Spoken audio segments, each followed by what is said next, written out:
Asiana Airlines is another airline we have yet to make a fleet video about, even though the Korean Star Alliance member is notable as one of the few remaining operators of the Airbus A380.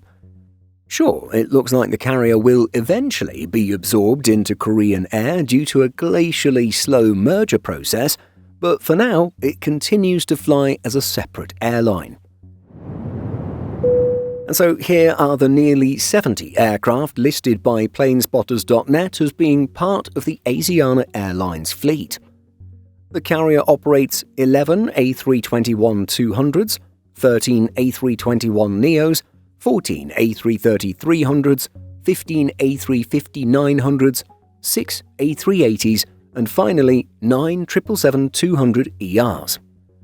The average age for all of these jets is a little over 10 years. For aircraft yet to be delivered, CH Aviation lists 12 A321neos and 15 A350-900s. For historical types, the airline had operated A320-200s once upon a time, but these were mainly phased out in 2020, with the last of them gone by April 2024.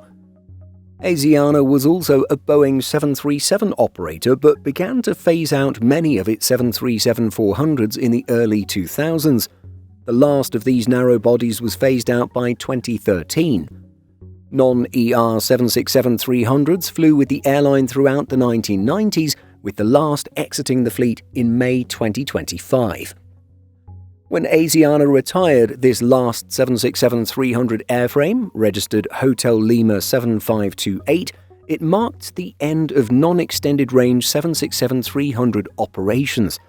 Of course, many 767-300ER airframes continue to operate around the world, with United and Delta still relying heavily on the variant.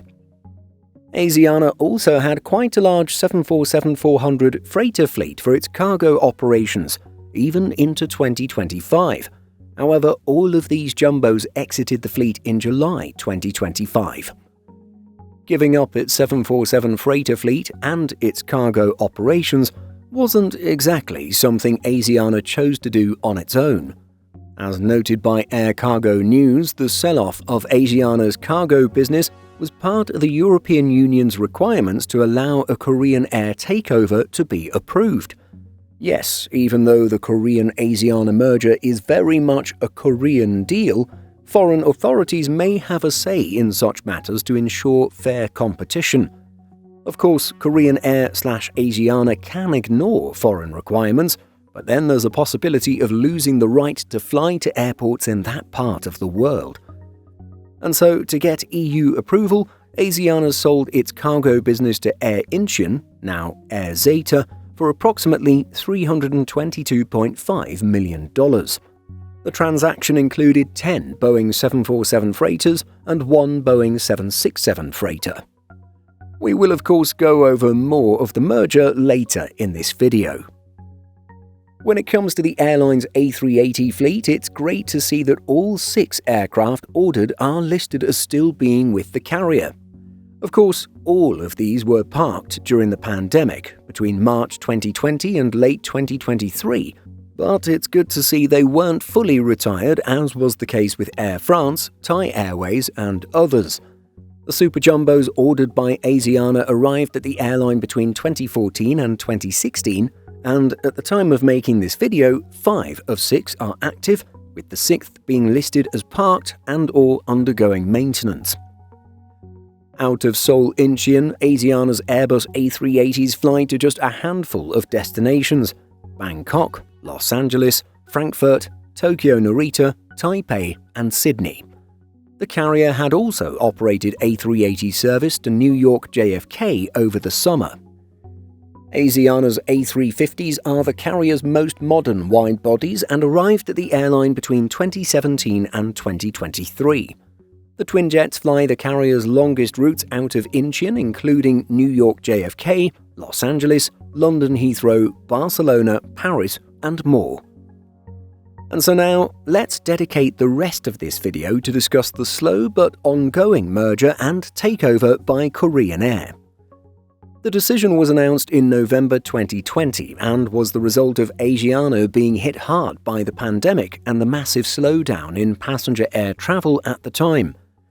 Aviation Week noted that the merger was expected to only take 2 years, but the approval process from foreign jurisdictions slowed things down. Not only was approval needed from the EU, but also the US Department of Justice, which itself took quite a while to give the green light for the deal. The merger finally went through in late December 2024, although there's still a lot of work to be done to transition from 2 separate airlines into one.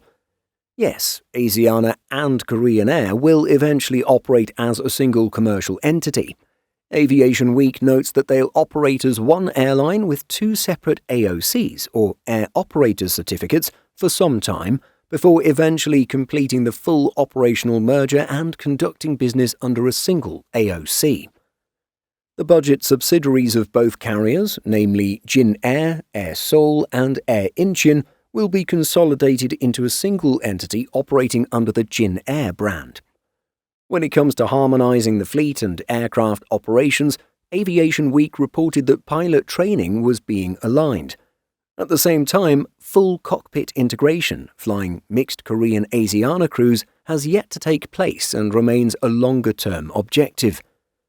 Korean Air pilots may now access Asiana's Airbus A350 simulator, while Asiana's aircraft and crews can benefit from Korean's expertise in Boeing 777 and Airbus A330 engine maintenance. In late 2024, Korean Air took delivery of an A350-900 that was originally ordered by Asiana. Asiana's remaining backlog remains intact for now, but everything is subject to change, and we can imagine Korean Air taking more of Asiana's delivery slots if needed. While there has been some harmonization and we've seen a few advantages, there has also been quite a bit of drama surrounding the merger process. Indeed, in August 2025, Asiana Airlines was fined 12.1 billion Korean won, about $8.7 million, by South Korea's Fair Trade Commission for violating conditions tied to its merger with Korean Air. The fine marked the largest penalty imposed in South Korea for a merger violation since 1991. According to a statement by the Korean FTC, the 2 airlines, which received final merger approval on December 12, 2024, breached the agreement in less than a year by raising average ticket prices beyond the permitted limit. The cap, which was set during the merger review, prohibited fare hikes above 2019 levels adjusted for inflation. All of this is a reminder of the role of regulatory authorities in approving such mergers. When airlines merge, competition decreases, and this often results in higher fares and less choice for travellers. To counter this risk, the FTC had mandated that the airlines transfer certain flight routes to competitors to prevent monopolistic control. It also required that average ticket prices remain below a set cap, the number of available seats not be reduced, and service quality, including baggage allowances and seat spacing, be maintained through 2034. The merger compliance period was set at 10 years from the date of merger approval.